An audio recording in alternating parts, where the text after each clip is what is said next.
wabarakatuh.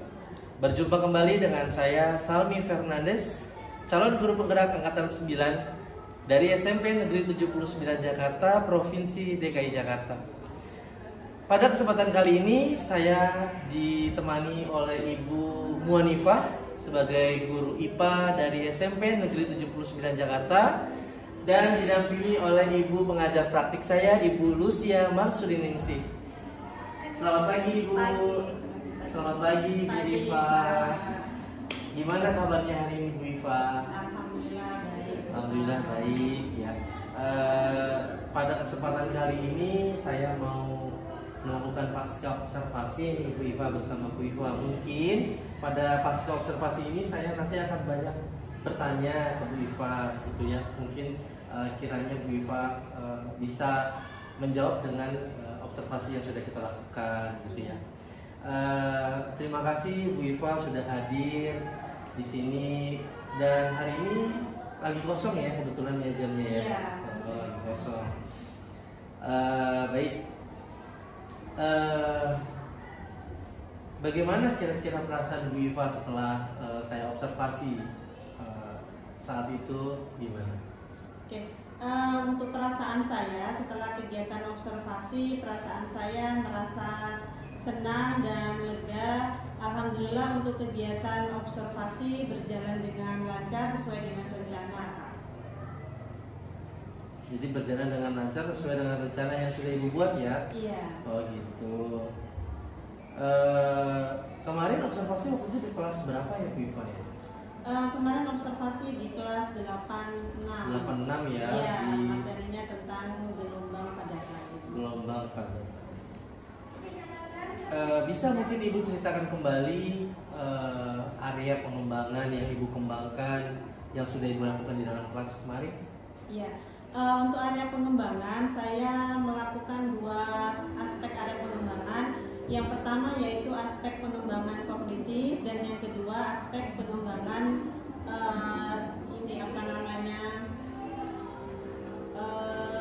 tentang apa tuh yang tentang untuk pelaksanaannya, yaitu tentang keterampilannya, Kak. Nah, kemudian untuk aspek pengembangan pengetahuannya, di sini saya menitik beratkan bagaimana peserta didik itu dapat memahami materi tentang gelombang, kemudian peserta didik juga dapat menentukan dan menghitung cepat lambat gelombang pada tali. Sedangkan untuk aspek keterampilannya, di sini saya menitik beratkan kepada anak itu terampil dalam penggunaan aplikasi PET. Selain itu juga mereka terampil dalam pembacaan, di mana pada penggunaan aplikasi PET itu mereka dapat membaca berapa panjang gelombang yang terbentuk, kemudian frekuensi yang terbentuk, frekuensi yang terbaca maksudnya, kemudian sama periode gelombang yang terbaca pada saat mereka melakukan pengamatan. Oh iya. Menarik sekali ya materi Ibu hari ini ya, tentang gelombang yang memang pada dasarnya gelombang itu terkait dalam kehidupan sehari-hari anak gitu ya. Saya juga kemarin melihat observasi Bu Iva sudah dengan cara ini ya, sosial emosionalnya juga sudah dapet ya. Kalau yang saya amati kemarin gitu ya, dengan Bu Iva menanya-nanya, bertanya kepada murid tentang peserta didik yang tidak hadir gitu ya, kemudian Bu Iva bertanya tentang kenapa alasannya gitu ya. Situ salah satu apresiasi dari saya mungkin ya. Saya melihat sosial emosional sudah berjalan gitu ya. Kemudian dari area pengembangan Bu Iva yang tadi Bu Iva bacakan gitu ya, ada kognitif, ada keterampilan gitu ya. Kira-kira sejauh mana gitu yang Bu Iva sudah lakukan di dalam kelas? Oke, untuk yang pengetahuan sudah dilaksanakan kegiatan tes dan postes. Meskipun untuk kalau yang postes itu hasilnya belum sesuai harapan, jadi masih banyak peserta didik itu yang memang belum menguasai materi tersebut. seperti itu. Kemudian untuk yang keterampilan yaitu di psikomotor itu ternyata beberapa itu masih ada anak yang kurang aktif sehingga dalam pembacaan data ataupun penggunaan aplikasi PET pada percobaan gelombang kali itu masih belum maksimal dan malah cenderung peserta didik itu pasif gitu. Jadi seakan-akan tuh mereka cukup diam mendengarkan teman-temannya berdiskusi seperti itu, Pak. Kalau tadi yang Bu Iva bilang pretestnya atau postesnya yang menurut atau tidak sesuai? Jadi kan kalau pretest itu kan untuk mengetahui kemampuan awal, ya. Kemudian nanti kita bandingkan setelah mereka melakukan pembelajaran, melakukan diskusi, pemahaman, kemudian kan kita kasih postes. Nah ternyata kan postesnya itu ada yang memang masih sama dengan hasil pretestnya, tapi juga ada yang sudah mencapai target, jadi memang postesnya itu dia lebih tinggi seperti itu. Kalau misalnya kita ibaratkan, kita tuangkan di dalam angka gitu ya, menurut Bu Iva, kebanyakan anak-anak itu yang di atas, maksudnya yang lebih tinggi dari kemampuan awalnya itu berapa persen? Kalau misalnya kita jangan persen ya, angka gitu ya, 1 sampai 5 itu kira-kira di posisi mana gitu keberhasilan dari postesnya bisa yang sudah dijalani gitu? Kalau di posisi nomor ya, kalau itu kita bisa bilang masih di angka 5, Pak. Ya. Jadi itu udah. Ya, tapi masih kalau di angka 5 kan berarti masih 50-50 ya, Pak. Jadi masih sebagian besar ada yang memang belum memahami. Jadi tentang 1 sampai 10 gitu ya. Iya. Tapi 5 di tengah-tengah. Iya, gitu. Jadi 5 ya, meskipun 50-50 maksudnya ada juga yang di atas dari pretestnya, ada juga yang di bawah dari pretestnya, ya gitu ya. Kalau sepengamatan dari Bu Iva yang Ibu Iva lihat di observasi itu, gitu, kira-kira apa yang menyebabkan ada anak yang pretestnya mungkin sama dari hasil postesnya, atau pretestnya itu justru ada juga mungkin yang lebih rendah postesnya daripada pretestnya, gitu. Kira-kira apa menurut Bu Iva? Ya, kalau kendala yang pertama tadi itu yang saya seperti jelaskan di awal ya, Pak ya.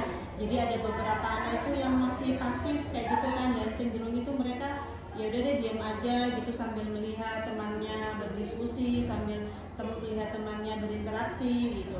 Baik itu secara klasikal maupun di dalam kelompok. Terkhusus tuh ketika di dalam kelompok, Pak. Jadi ketika saya amati itu rata-rata seperti itu. Jadi mungkin yang menjadi masalah itu adalah karena jumlah anggota dalam kelompok itu mungkin terlalu banyak, Pak. Jadi kalau 86 itu kan 35 siswa kan saya bagi menjadi 6 kelompok. Jadi di situ kan satu kelompok itu berkisar antara 5 sampai 6 kelompok ya. Ketika satu kelompok itu beranggotakan 5 sampai 6 kelompok, sehingga pembagian peran sama tugas dalam kegiatan diskusi itu kurang merata. Jadi mungkin ada satu peran itu diperankan oleh 2 orang, sehingga satunya merasa yaudah deh biar dia saja seperti itu, Pak. Jadi mungkin alangkah baiknya itu pembagian kelompok dalam satu kelompok itu mungkin lebih baik diperkecil lagi. Jadi mungkin kisaran 3 atau 4 kelompok saja. Jadi kan pembagian perannya maksimal. Kemudian ketika pas diskusi itu bisa semuanya itu berperan aktif. Sehingga kalau kemarin kan mungkin juga Pak Salmi memperhatikan ketika ada kelompok yang lain presentasi gitu kan, yang aktif bisalah dilihat siapa aja yang aktif gitu. Tetapi ketika nanti itu semua itu berperan, semuanya kan jadi merasa oh iya tadi saya melakukan ini, oh iya tadi saya mendapatkan hal yang sama seperti teman yang dipresentasikan seperti itu. Gitu ya. Iya. Jadi Bu Iva sudah menemukan ya bahwa yang menyebabkan mungkin pretestnya lebih besar, lebih tinggi daripada postesnya mungkin karena ketika pembelajaran berlangsung Bu Iva mengelompokkannya terlalu banyak ya, sehingga mereka sulit untuk berbagi peran gitu ya, berbagi peran untuk apalagi yang Bu Iva untuk kembangkan ini keterampilan dalam penggunaan aplikasi ya Bu Iva ya. Tapi selama ini Bu Iva lihat apakah semua anak sudah dari versinya Bu Iva sudah kira-kira sudah pada terampil dalam penggunaan itu ya. Pengembangan Bu Iva kan terampil dalam penggunaan media PAT tadi ya, PET ya.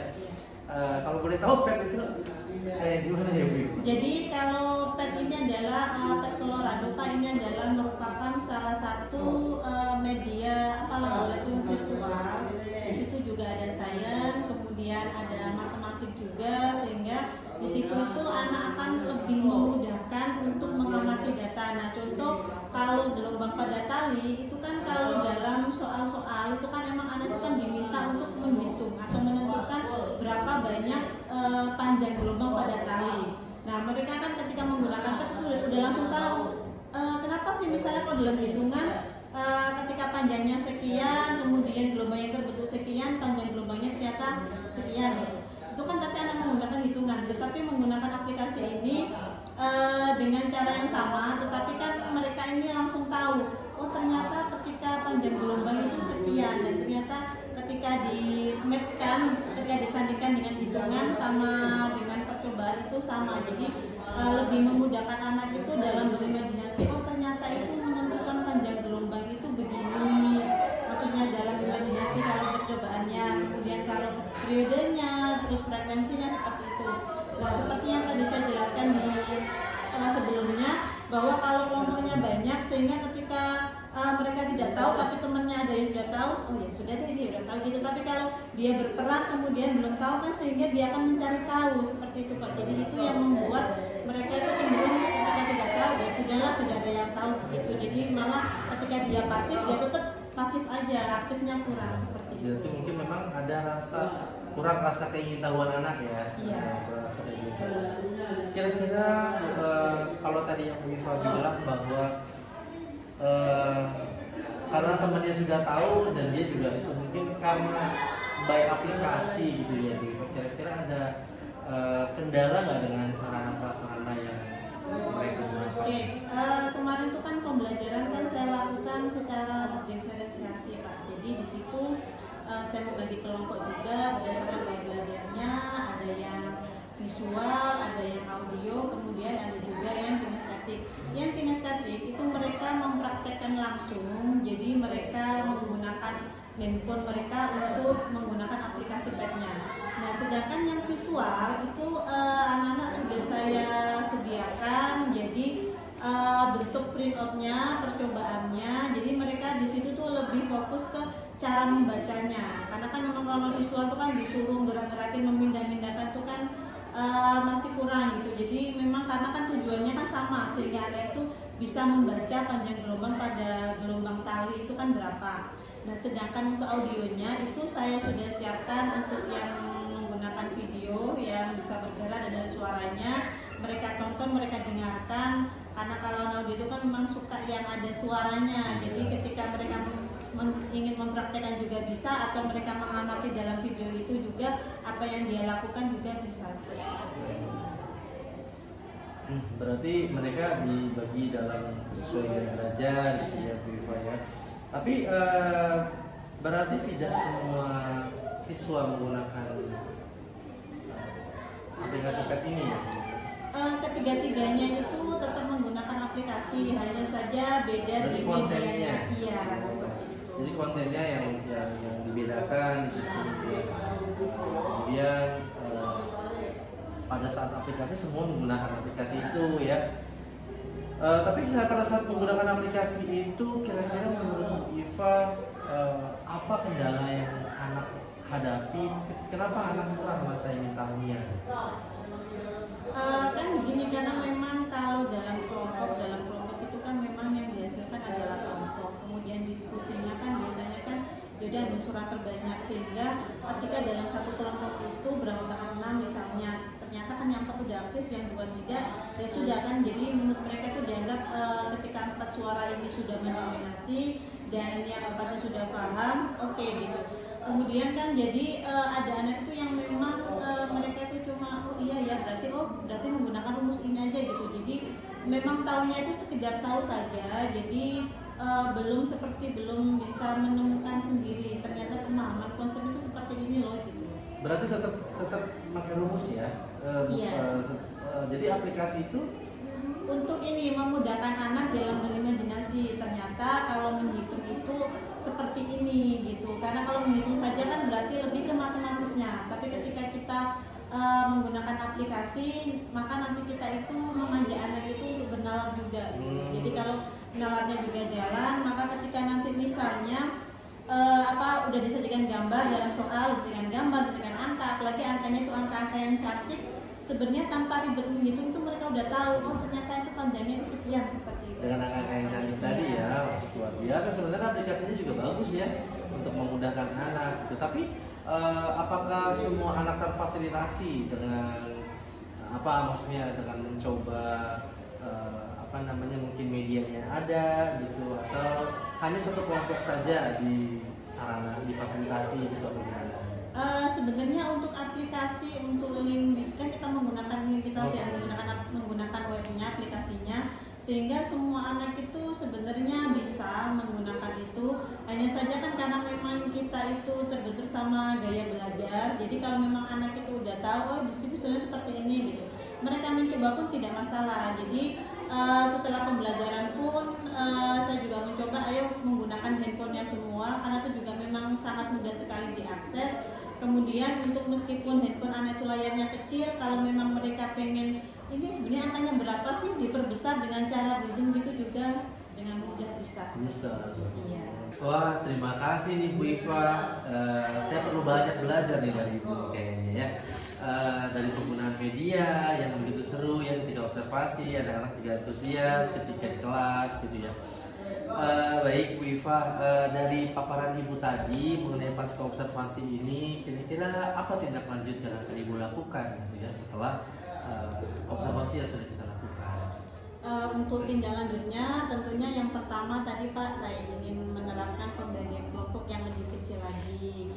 Nah kemudian yang kedua mungkin bisa jadi itu selain itu tuh mungkin medianya kali Pak ya, mungkin lembar kerjanya. Jadi mungkin lembar kerjanya itu kurang runtut, atau mungkin ada yang anak itu belum paham, sehingga anak itu ketika memang ada beberapa anak itu ketika cuma ditampilkan seperti itu mereka sudah oke, tapi ada beberapa tuh yang mungkin ini kenapa ya kok muncul bisa seperti ini atau seperti ini, bisa jadi mungkin seperti itu Pak. Nah terus satu lagi nih Pak, mungkin seharusnya kan ketika tadi saya menemukan masalah, nah ada satu kelompok beranggotakan 6 atau 5, saya lihat ada yang beberapa yang kurang aktif, apalagi rata ya Pak di semua kelompok itu, mungkin sebaiknya saya itu menghentikan kegiatan mereka berdiskusi dalam kelompok, dan sebaiknya mungkin saya bisa melakukan teknik stop Pak. Nah jadi mungkin kalau teknik stop itu kan, karena kan kalau misalnya kita sudah tahu nih kurang aktif tapi kita lanjutkan kan ya pastinya hasil akhirnya kan kurang maksimal ya Pak ya. Terus setelah kelompok kemudian tiba-tiba ya kalau di satu kelompok ini dibagi jadi 2, itu kan juga kurang pas juga, karena kan emang di awal kan kita sudah setting bahwa anak-anak ini memang dia berkelompok dan di awal mereka sudah membagi perannya masing-masing. Jadi kan mungkin ketika kegiatan stop kemudian kita kembali lagi mengarahkan anak, fokusnya anak-anak biar bisa fokus, kan mungkin hasilnya akan berbeda Pak. Hasilnya akan berbeda dengan yang kemarin kita observasi ya Pak ya. Mungkin ketika saya melakukan stop itu anak-anak yang tadi awalnya kurang aktif, bisa jadi kan tadi kurang aktifnya kan mungkin dia itu ada masalah di rumah, kan kita tidak tahu seperti itu. Jadi ketika kita melakukan stop, kita mengembalikan energinya lagi, semangatnya lagi, jadi biar bisa lebih maksimal dalam kelompok. Wah, luar biasa ya Bu ya. Tindak lanjut dari Bu Iva ya. Mungkin nanti selanjutnya saya akan melihat gitu ya Bu Iva, mungkin bisa cerita-cerita lagi gitu ya. Mungkin tindak lanjutnya kira-kira Bu Iva dari tindak lanjut itu kapan Bu Iva mau lakukan gitu, dari perubahan media aja gitu ya atau perangkat aja gitu ya? Rencana mungkin setelah ini Pak ya, jadi mungkin saya butuh waktu sekitar 1 minggu kali untuk memperbaiki. Jadi mungkin di awal saya akan memperbaiki perangkat dulu, mulai dari modul aja, jadi nanti mungkin langkah-langkahnya akan saya perbaiki, dan terlebih ke LKPD-nya Pak. Jadi mungkin lembar kerjanya akan saya kaji ulang lagi, nanti mungkin sambil saya berkolaborasi, berdiskusi dengan sesama guru atau mungkin ada masukan atau mungkin sama-sama mengajarkan materi yang sama dengan menggunakan aplikasi yang sama, itu kita menemukan masalah yang sama dan ternyata beliau udah punya solusinya, mungkin akan lebih bagus lagi Pak. Jadi ketika nanti dilakukan pembelajaran lagi di kelas itu sudah lebih prepare lagi, udah beda dari yang sebelumnya. Luar biasa ya Bu Iva ya. Ketika Bu Iva mau merubah 1 minggu aja sudah luar biasa, apalagi Bu Iva mengajak kolaborasi yang satu sama Bu Iva yang lain gitu ya, sudah luar biasa. Oke baik, terima kasih Bu Iva atas waktunya sudah menyempatkan hadir untuk pasca observasi ini. Mudah-mudahan setelah pasca observasi ini Bu Iva bisa meningkatkan kompetensi Bu Iva lagi, khususnya dalam menjadi pemimpin pembelajaran yang disukai oleh anak-anak. Iya, baik. Untuk selanjutnya kita akan mendengarkan umpan balik dari pengajar praktik saya, Ibu Lucia Marsudi Ningsih. Kepada Ibu Lucia dipersilakan. Oke, terima kasih Pak Sami dan Bu Iva. Gimana nih Pak saat ini udah melakukan pasca observasi lega ya? Lega, sudah senang gitu ya Bu ya. Sudah selesai. Puas ya. Oke, kalau yang saya amati dari kegiatan kalian berdua ya pada saat praobservasi sampai observasi, saya sempat lihat videonya Bu Iva waktu itu tampil jadi bintang film ya, bahasanya sama anak-anak gitu ya. Dan hari ini Pak Salmi juga melakukan coaching sebagai coach dan sebagai coaching gitu ya. Saya pikir pasti dua-duanya deg-degan ya. Ya tapi saya merasa bahwa kalian berdua punya perasaan yang sama, yaitu sama-sama mau belajar. Tadi Pak Salmi juga sebagai coach belajar sebagai coaching juga, terus Ibu Iva juga sebagai coaching juga belajar jadi coach. Itu terlihat dari alur ya, alur pembicaraan dimulai dari tadi diskusi tentang kompetensi awal gitu kan. Ibu Iva pengen diamatin apa, Ibu Iva ceritanya sedang sakit nih ya gitu ya, pengen disupervisi terkait dengan metode pembelajarannya. Terus Pak Salmi juga mendirect dengan pertanyaan-pertanyaan, sehingga yang saya suka tadi pada saat Ibu menemukan terkait ini loh Bu, aduh ternyata pembagian kelompok yang dari 6 terus menjadi 4 itu ternyata lebih efektif ya gitu. Dan Ibu tadi sempat bilang agak lupa ya terkait teknik stop ya Bu ya. Jadi mungkin kedepannya jangan lupa apabila kita merasa bahwa 2 jam ya, 2 kali 40 menit ya Bu ya, SMP ya, 2 kali 40 menit itu pasti pelajaran matematika atau IPA atau saya itu pasti membosankan ya. Dan nggak semua anak tuh dong gitu ya, mungkin dong gitu. Jadi pada saat kita melihat situasi kelas sudah tidak kondusif, berarti artinya kita harus melakukan teknik stop, boleh dengan melihat menggunakan metode mata atau semuanya boleh pakai telinga. Cuma anak-anak kayaknya, anaknya Bu Iva ini kayaknya semuanya ada ya, gaya belajarnya tuh semuanya ada. Nah, jadi nanti pintar-pintar tadi mengemas yang baik. Terus untuk tindak lanjut langsung disumpulkan bahkan ya. Jadi tadi setelah ketemu permasalahannya langsung tahu hasilnya gimana, dan saya berikan applause ya, semangat buat Ibu Iva. Ibu Iva udah sesuai alurnya gitu ya. Dan next meeting nanti bersama dengan anak, mudah-mudahan perubahan itu bisa dikembangkan gitu. Dan khusus untuk Pak Sami gitu, banyak belajar itu alurnya, dan saya suka Pak Sami tidak memotong bicara, dan kalian tuh kan mitra ya, tidak saling menyalahkan, mendengarkan apa ya, dan mengapresiasi apa yang sudah disampaikan. Menurut saya kalian luar biasa hari ini, dan proses coaching hari ini di kegiatan pasca observasi sudah well done. Oke, terima kasih.